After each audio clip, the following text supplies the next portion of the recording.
Coming up on today's edition of the Locked On Raiders podcast, you'll hear a conversation I had on Wednesday on my radio show with Trevor Sikkema from Pro Football Focus, and it was all about Madd Maxx Crosby, a conversation you don't want to hear. That plus a whole lot more comes up on Thursday's edition of the Locked On Raiders podcast, July 20th, 2023. Just win. Just win. Just win. Just win. The autumn wind is a raider, pillaging just for fun. He'll knock you round and upside down and laugh when he's conquered and won, and won, and won, and won, and won.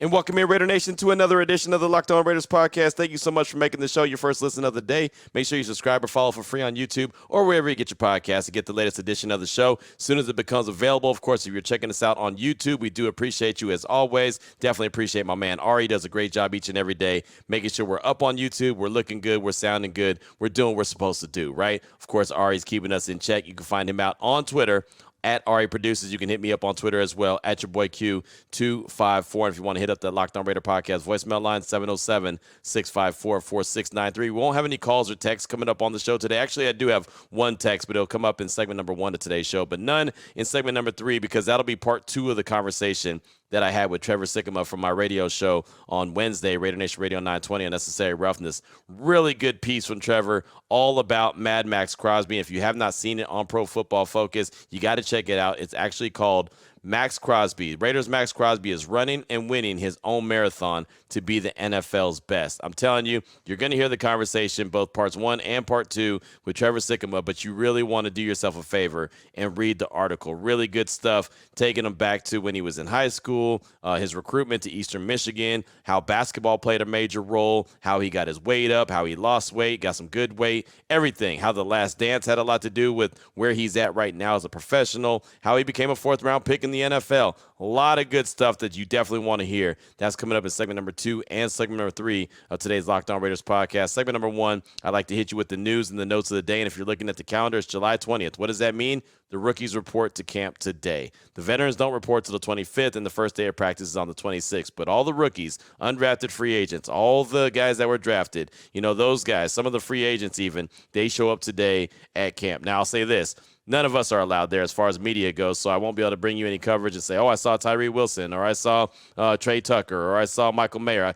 It won't be any of that because, again, we're not available to be out there until the 25th, which is the day the veterans report, and then the first day of practice will be on the 26th. And right now, I don't have any other schedule. That's all I have. I believe their first off day from practice will actually be the 30th, but outside of that, nothing. So I can't tell you yet when the pads are going to go on. I can't tell you, who's going to be speaking to the media and when. I have no schedule yet. But as you can tell, again, looking at the calendar, it's the 20th. So the calendar will be coming and the schedule will be coming sooner rather than later. Also, what's coming sooner rather than later, it looks like a veteran signing. How about cornerback Marcus Peters? This is something that we've talked about quite a bit here on the show. It's been speculated for I would say about a month now that Marcus Peters was going to be added to the mix. I know Vic Tafur had put it out that it looked like Marcus Peters was going to be added to the roster. Vinny Bonsignores put it out. I know Tashawn Reed's talked about it. Multiple people have talked about the fact that it looked like Marcus Peters was going to eventually sign with the Silver and Black. And all of a sudden on Wednesday, Vinny Bonsignore tweeted out, feels like Marcus Peters to the Raiders is inevitable. So when Vinny puts out something like that, usually it means it's going to happen right around the corner. And so I would not be surprised or shocked if sometime today, maybe even tomorrow, you find out and hear about a Marcus Peters signing. So what does Marcus Peters bring to the table at this stage of the game? Well, of course, he's not the same guy that he was. But in 2022, he played 13 games, had 1 sack and an interception with the Baltimore Ravens. In 2021, he didn't play in any games. Remember, he tore his ACL in training camp, so he wasn't able to. And that was, matter of fact, right before the season started. I remember matter of fact, it was the week. It wasn't even training camp. It was the week right before the Raiders were going to play the Ravens on that Monday Night Football game. I remember there was a Baltimore Raven fan that was hitting me up and talking all kind of trash that, there's no way that the Raiders were going to be able to beat the Baltimore Ravens. And I kept saying, well, I think that it could be a close game. And he was like, no way. And he was dogging the hell out of me on Twitter. And then all of a sudden, that day in practice, Marcus Peters went down. Another guy went down. A running back went down. it was wild how it happened. If you remember that practice, it was like 2 or 3 guys in the matter of 2 days went down to torn ACLs. Marcus Peters was one of them. So that was 2021. He didn't play at all. In 2020, he played 14 games, had 1 sack and 4 interceptions. That was with the Baltimore Ravens. And then 2019, he played 16 games with the Rams and the Ravens. Remember, he got traded from the Rams midseason, so he ended up with 0 sacks but 5 picks and 3 touchdowns. So 3 pick sixes. He's a guy that can get his hands on the ball. He can get the ball to the end zone if he has the opportunity. Obviously, he's slowed down a little bit as he's getting a little bit older and coming off an injury, but he's still a guy that has a knack for the ball. So don't be surprised that sometimes sooner rather than later you hear about a signing of Marcus Peters. And, of course, when it happens, we'll definitely talk about it. I mentioned it on Wednesday's show that the Raiders have their joint practices all lined up with both the 49ers and the Rams. The practice with the 49ers will be in Henderson at the Intermountain Healthcare Performance Center, and against the Rams, that'll be in Irvine, Southern California. So the Raiders play the 49ers at Allegiant Stadium on the 13th. They play the Rams there in SoFi at August 19th, and they close out the preseason August 26th in the DF Dub, playing at Arlington at Jerry's World against the Dallas Cowboys. A couple more nuggets I have for you for segment number 1 of today's Locked On Raiders podcast before we get to segment number 2 and part 1, of my conversation with Trevor Sikkema from Pro Football Focus, talking all things Madd Maxx Crosby. This text comes from Flores Plunkett, and the reason I want to give you this text is because, well, the soundbite that I have to follow it all ties together. So Flores Plunkett says, "Hey, Q, hope you're having a great day. Love your show, man. Been trying to get an answer to this question, but haven't been able to find out. Realize it is too late for JJ to get a multi-year deal due to the deadline passing, and also the same with the trade. But what if the Raiders and JJ kept working on a multi-year deal, and then they agreed on the terms? Could they rescind the tag, release JJ, then sign him as a free agent?" Sorry for the long message. Appreciate you. That's from Flores Plunkett. And I don't really know the details when it comes to that exact scenario. I don't believe that that's a possibility. I know that they could rescind the tag and just allow him to be a free agent, but I don't think they could rescind the tag and then all of a sudden just sign him as a free agent. But this is what I did find out on Wednesday that I was not aware of, and so I'm glad that you asked that question because it kind of led to that. Charean Williams, Pro Football Talk, she does a great job. She's a Hall of Fame voter, been around the game for a very long time. She knows her X's and O's, and she knows all things NFL. So she was a guest on my radio show on Wednesday, and I asked her, and you'll hear the question just straight up about the running backs and what is it going to do to get them to camp, and does she think that maybe they'll just show up by week 1? Charean had a great answer that I was not aware of, something that the Raiders and the Giants, she believes, most likely will do to get those guys in camp. Check it out. You've been covering the league for a long time. Do you think that there's any chance that this turns into a situation where these guys aren't ready to play week 1 and start missing game checks? Well, what people tend to forget, and like Saquon came out this week again and said, I may not be there for the start of the season. I may just sit out. Well, what people forget is they can't negotiate a long-term contract. They can tweak the 1-year franchise tag. So that's more than likely what you're going to see with Josh Jacobs and with Saquon Barkley. They're going to tweak that contract, give them a little juice in there, and then say, we promise not to franchise tag you again after this year. And that will get the player to training camp or the start of the season or whenever they decide to do that. But I tend to believe that both of these teams will do that, and both of these players will show up probably sooner than later, maybe not right at the start of training camp because it's pretty close here, but at least fairly early in training camp. I think you're going to see those guys in training camp with the promise that they're not going to get franchise tagged again next year. It's not in the player's best interest to sit out. We saw that with Le'Veon Bell. It's not in the team's best interest to have the player sit out. It's not like they can, unless they rescind the tag, it's not like they can use that $10 million on somebody else. And he's a valuable member of your team. There's a reason you put the tag on him. So they'll come together, I think, both sides on both teams, and they'll get something done that gets those guys in there for at least the start of the season. So I thought that was an interesting little nugget right there from Charean Williams. And again, I don't claim to know everything. I did not know that you could put a little bit of sugar or sweeten up the deal a little bit when it comes to the franchise tag. They can't get a long-term deal done, but right now they're set to make $10 million, but the teams could add a little sugar to it. They can make it a little bit sweeter. They could put a little money on top that may get them into camp, especially since it seemed like that they were pretty close. I didn't realize that was a possibility, but when the Hall of Famer Charean Williams lets me know that, That's why I have her on my radio show. That's why I bring nuggets like this to the show, because I want to pass that along as well. I'm sure I wasn't the only guy that was not aware of that. Thought that was a really good, interesting nugget from Charean Williams at NFL Charean. You can check her out on Twitter. Of course, she's part of Pro Football Talk, Mike Florio and company. So that's all I got for you for segment number 1 of today's Locked On Raiders podcast. Kind of news and notes of the day. Again, the rookies report to training camp today. The veterans report on the 25th. The first day of practice is the 26th. Coming up in segment number 2 will be part 1 of my conversation with Trevor Sikkema from Pro Football Focus, talking all things Madd Maxx Crosby. Before I get to any of that, though, I do want to tell you about our partners at eBay Motors and the fact that they've teamed up with Locked On Fantasy Football host Vinny Iyer to bring you some of the best fantasy picks each and every week all season long. It doesn't matter if you're prepping for a draft or scouting the waiver wire. Every week, we're going to provide you players that are guaranteed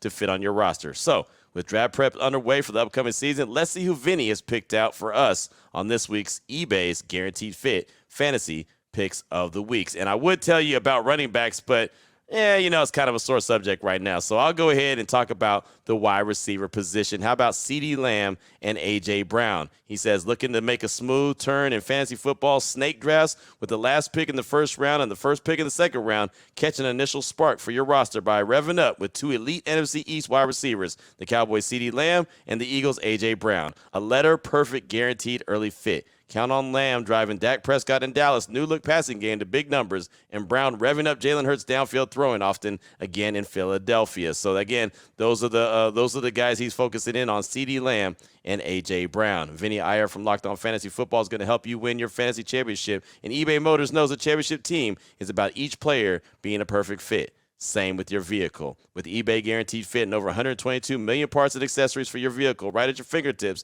you can make sure your ride stays running smoothly. From air filters to brakes, batteries, tail lights, alternators, shocks, and struts, you name it, eBay Motors has it. And they'll make sure it's the right fit for your car, because eBay Guaranteed Fit helps you understand exactly what part you need for your vehicle the first time. So go forth, switch gears, crank that AC, say goodbye to sweating in your ride, and if your ride needs a little bit of fixing up, because now you know you'll always be set for success from the get-go with eBay Guaranteed Fit. Everything your vehicle's calling for is just a click away. For the parts and accessories that fit your vehicle, just look for the green check. Get the right parts, the right fit, and the right prices at ebaymotors.com.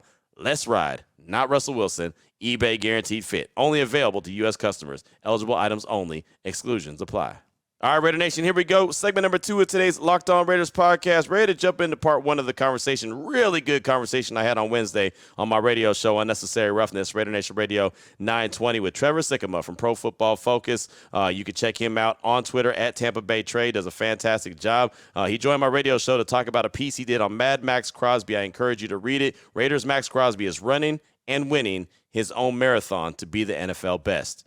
Here's part 1 of that conversation. Enjoy. Join us now on the phone lines to talk about that guy, Madd Maxx Crosby, is Trevor Sikkema from Pro Football Focus. You can find his piece on Pro Football Focus right now. Raiders Max Crosby is running and winning his own marathon to be the NFL's best. And Trevor, thanks so much for your time this afternoon. I definitely appreciate you. First of all, fantastic piece. It was very informative, great details. I definitely appreciate everything that went into this piece. How fun was it putting this together, all the people you talked to, from Maxx Crosby to his college coach and others? Oh, man, it was awesome. That was the first time that I've had the opportunity to really sit down and get to talk with Max. And like many others out there, I'd read about his story. Certainly, we scouted him when he was coming out of Eastern Michigan. I've followed his success through the NFL. We know his courageous battle against alcoholism that he's been very public with. And so, I was really looking forward to it. And for everybody out there who knows, sometimes when you're using a Zoom and you get a Zoom meeting, because that's how I was talking to him, you only get 40 minutes, right? Those 40 minutes went up very, very quickly when it came to Maxx Crosby, because I was having such a great time getting to know him. So, it was great talking with him. It was great talking with Coach Creighton as well, his head coach at Eastern Michigan. And these are just two great people. And Max specifically, man, the reason why the conversation was so easy with him and why, follow-up questions were so easy to come up with is because he is just so real about everything. He's not giving you cookie-cutter answers. It's not like he's trying to recite a script that he's heard somebody say before, give the answers that he feels like he's supposed to give. That's not what he's about. You are getting Maxx Crosby and every single answer that he gives, whether it's about football, whether it's about being a husband, a father, where he's going, how he got there, all kinds of stuff. So it was definitely a joy to get to know him a lot, and it was certainly an honor telling a little bit of his story in that piece. Well, I'll tell you, it was well documented again from his journey from Texas to Eastern Michigan to, showing up, not knowing if he was going to be a D1 player or he was going to be a supermodel, right? I mean, just all the details that went into this piece. I thought it was really well done. And how about his coach, Coach Creighton, as you mentioned, him being the only coach to offer him a D1 full scholarship ride and end up being a diehard Raider fan at the same time? Like, how did that come together so conveniently? I asked him a little bit about that too, and unfortunately, there's so many great quotes that I felt like I just couldn't include in the piece because it would have been 5,000 words long. But I asked Coach specifically about that, how he grew up a diehard Raiders fan, and of course his smile was as big as could be talking about it, and how he actually went to the Pro Bowl. Maxx Crosby went to the Pro Bowl, but then so did his coach, Coach Creighton. He brought his son with him. And, they're both sitting there in the stands getting to watch Max play with a Raiders jersey on. And he just talked about how incredible that was, getting to share that moment with his son, share that bond of sports, and getting to watch Maxx Crosby play for their favorite team. And it was such a cool little element of that story. And, you mentioned that he was the only coach to offer Crosby a full scholarship, which is crazy to think of, obviously, right now when you see his NFL success. But one of the questions that I asked Coach Creighton is, hey, when did you know that you had something special with Max? Like, when did you know that he was going to be an NFL player?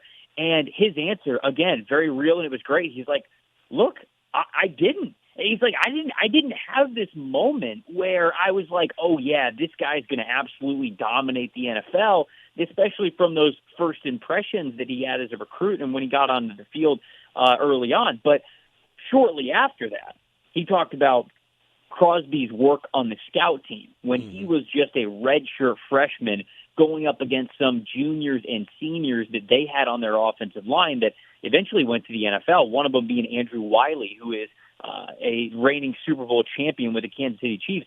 And he said that Maxx Crosby, as just an 18-year-old fresh onto campus, was going to war with these guys. Like, there were some plays where he was getting the better of them as a true freshman on scout team. And it was kind of those moments compounded with others over the next couple of years that allowed him to become a draftable player, certainly one that was a gem in the fourth round. But, it was funny. That was another question that I absolutely loved the realness of the answer, where his coach said, look, I didn't know that he would for sure be this player because there's so many things that you have to do right at the NFL level. And he's like, I knew Max was up for the challenge, but there's a lot of guys that are up for the challenge. And the pro level sometimes just swallows you up, but that wasn't the case for Max, certainly as one of the best edge rushers in the NFL now. I love what his coach said about his best quality being 2 inches under the left side of his chest, talking about his heart. And obviously he's got it upstairs, he's got it between the ears as well. But just saying the heart, it starts there with the heart when it comes to Maxx Crosby. And I think that all of Raider Nation sees him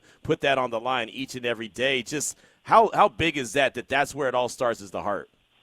Well, it's huge because, throughout that piece, and again, there's a lot of quotes that I couldn't even fit in there.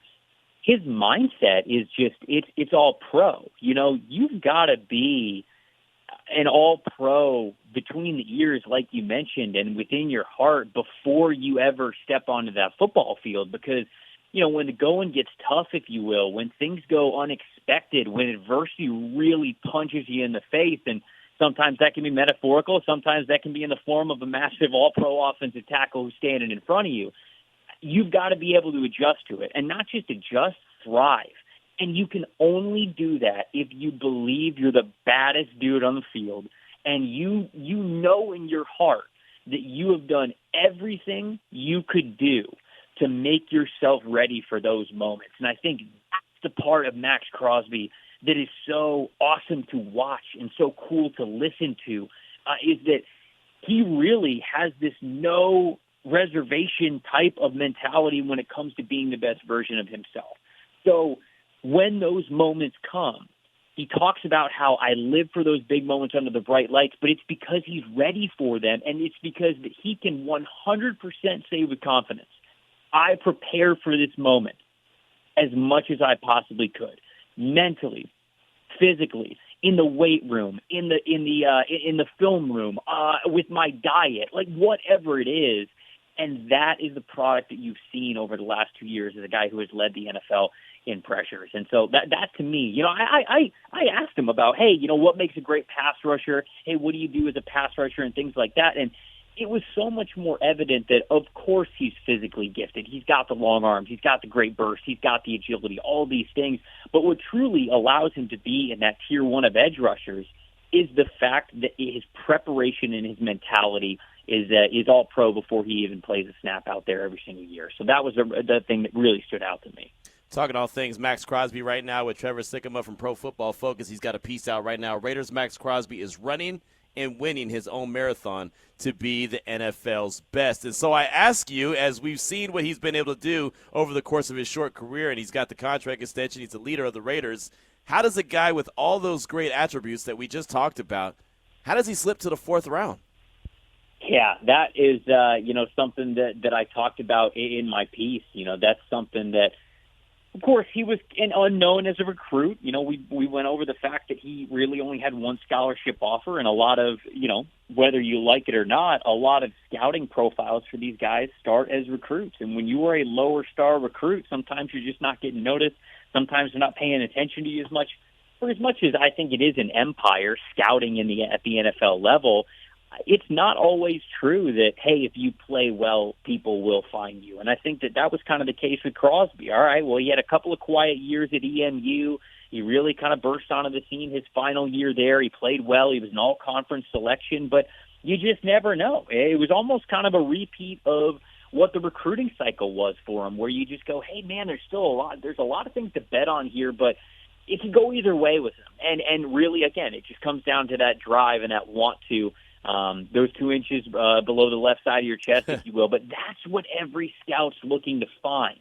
That's why you go through this process. That's why you interview all of these coaches that are around these guys, teammates that are around these guys. That's the part that you're trying to figure out, because if you can hit on the personality of these players more often than not, that's when you're gonna form a really good football team. And of course, the Raiders were able to hit on that in a major way. Not that he's the only one that they've hit on, but he is just such a crown jewel for them, I think, of their drafts over the last couple of years, getting him as a steal in the fourth round. How you love that, right? Got to have a little swagger when you say that. How you love that. That was a really good part one of the conversation. Again, one of the best interviews I've done probably, all month on Raider Nation Radio 920, Unnecessary Roughness. And I pride myself in the interviews that I do and the guests that I have on. But this was a no-doubter, must-have guest to talk about the piece that he put out about Maxx Crosby. Again, it's called Raiders Maxx Crosby is running and winning his own marathon to be the NFL best. Coming up in segment number 3, you got it. Part 2 of the conversation I had with Trevor Sikkema from Pro Football Focus. Coming up next here on the Locked On Raiders podcast. Here we go, Raider Nation. Segment number 3 of today's Locked On Raiders podcast. Time to jump into part 2 of the conversation with Trevor Sikkema from PFF.com, Pro Football Focus. Really good piece that's out right now. I do encourage you to go check it out. I know you want to hear the interview. Really good stuff. I appreciate you listening to the interview, but I definitely think you should go read the article. Maxx Crosby is running and winning his own marathon to be the NFL best. So here's part 2 of the conversation with Trevor, and we're going to start off talking about The Last Dance. Yeah, we're going to take it back to 2020 and talk about The Last Dance and how it impacted Madd Maxx Crosby. Here it is. Check it out. Trevor, I remember back in 2020 when the pandemic was going on, there was absolutely no sports. The one thing that happened and saved the day for all of us was The Last Dance. And I know this didn't happen in 2020, but The Last Dance was big for Maxx Crosby. He went and binge-watched it. In your article, he binge-watched The Last Dance, took 2 days, and he decided he's going back to Vegas to make a big, huge impact. How big was that documentary? How big was Michael Jordan, who he now has tattooed on his chest? How big was that for him? Yeah, it's funny. I set up that question for him in a way that I ask a lot of guys this, right? Hey, you're coming off a really big year, or you just had a big year a couple of years ago, whatever it was. And you ask him, hey, how did the switch flip? How were you able to take that massive next step to where you are now at a really high point of your football career? And so it's a question that's very common. I think everybody asks it, but the answer that he gave was better than I could have imagined, because he smiles and he reminisces about where it started, and he immediately went through this moment. And it was a moment where coming off of that 2020 season, he had broken his hand. He had torn his labrum, and he was in Los Angeles about to get surgery.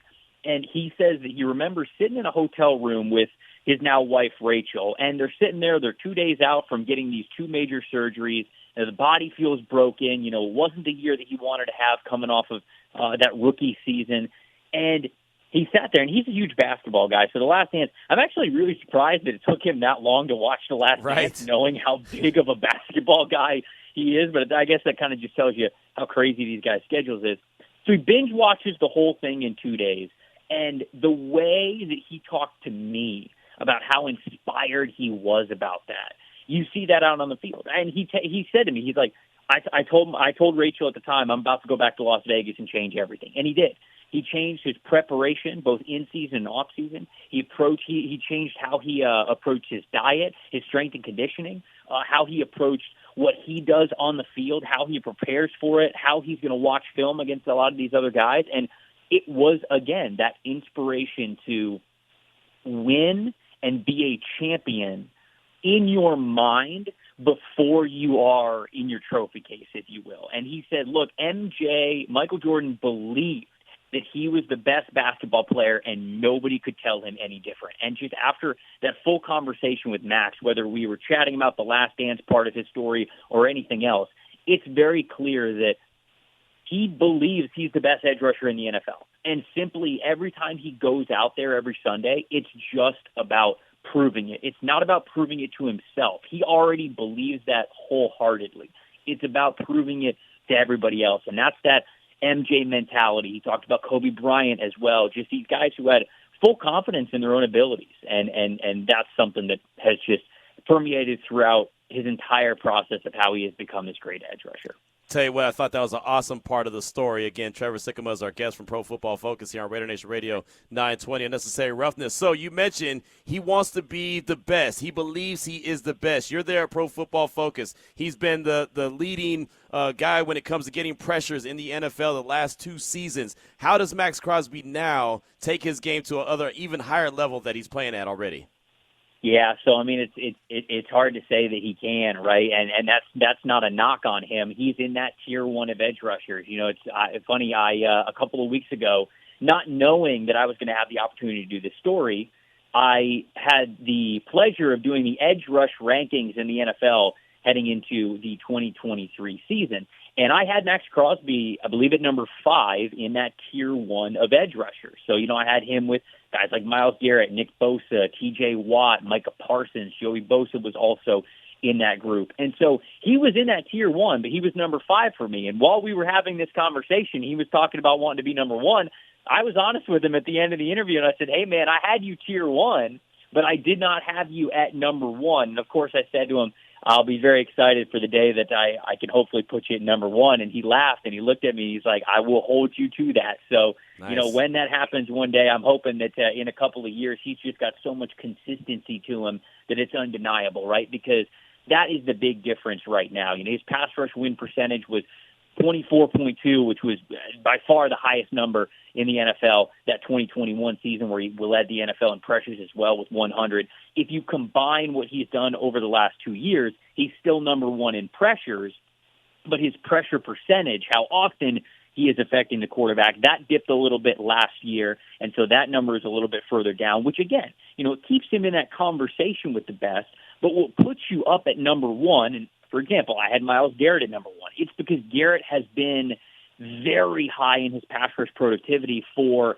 about 3-4 years now in a row. And when you consistently are in the low 20% when it comes to pass rush win percentage, which is going to be one of the highest marks in the NFL every year, that's when you start to get undeniable, right? And that's what all these athletes talk about. I don't want it to be a discussion that you can't put me in the top 3, or in his case, number 1. So to me, it's just sustained success. He's already gotten towards the peak of that mountaintop. He's already shown you that at times he can be one of the most dominant forces on the edge. Now it's about just stacking a couple of years together here and there and making it undeniable. Raiders Maxx Crosby is running and winning his own marathon to be the NFL best. That's the piece out on Pro Football Focus by Trevor Sikkema, who's been our guest here on Raider Nation Radio 920. Trevor, great stuff. What else are you working on that we should be on the lookout for? Like, that's not enough, but what else you got coming? No, man, we're doing all sorts of great work over at Pro Football Focus. We're getting everybody ready for the season with our season previews. Me personally, I'm really looking into the 2024 NFL draft class already. We're doing our summer scouting, so if you're into the NFL draft, we're releasing all sorts of rankings and big boards and things like that, getting you ready for that season as well. All right, good stuff. Well, thank you so much for giving us the time and great piece. You did a great job, and I know that I could tell by the sound of your voice you had a lot of fun putting it together, so I definitely appreciate that. Of course I did. Appreciate it, Q. Anytime, man. So there it was right there, part two and the final part of the conversation with Trevor Sikkema from PFF.com, at Tampa Bay Trey on Twitter. Again, great job by Trevor. Great job to be able to get Maxx Crosby. And you heard him early in the interview talking about he was on that Zoom call with them for about 40 minutes long. And Max is, I've been saying it for a while, becoming a household name. He was on with Ted Wynn from The Athletic, breaking down film. Now he's on with Trevor Sikkema from PFF.com, talking about, how he went from being a fourth-round pick to being he is not almost. He is a household name now when it comes to edge rushers and the fact that he wants to be the number one guy. He wants to be the very, very best, and I have no problem with that. Having that drive is awesome. The Raiders need about 2 or 3 more Maxx Crosbys, and they'd be in a great spot. But Max is dope. I'm glad that he's on the Raiders. I'm glad he's representing for the team, and he wants not only to be the best, but he also wants the team to be the best, and he wants to drive the other guys on the team to be the best. And I do think that he's that dude that's going to push guys, and we'll find out sooner rather than later, once training camp opens up and we see the first day of practice on the 26th, how much Maxx Crosby is able to push those guys and maybe even get a little bit more juice out of them than they normally would bring. Because, again, Madd Maxx is pushing the limits and trying to make sure everybody is accountable and everybody's playing at the very highest level. So that's all I got for you for today's show. Definitely appreciate you. Hopefully you enjoyed that conversation with Trevor Sikkema. Definitely let me know about it. 707-654-4693. It's the Locked On Raider podcast voicemail line. Coming up tomorrow's show, we'll close out the week real strong. We'll get back to your calls and texts. We'll get back to more news and notes. And, of course, we'll have plenty of conversation. And maybe by that time, Marcus Peters will be signed, sealed, and delivered and be a member of the Silver and Black. But until then, Raider Nation, take care of yourself, take care of your family, love on your family. Most importantly, as always, just win, baby.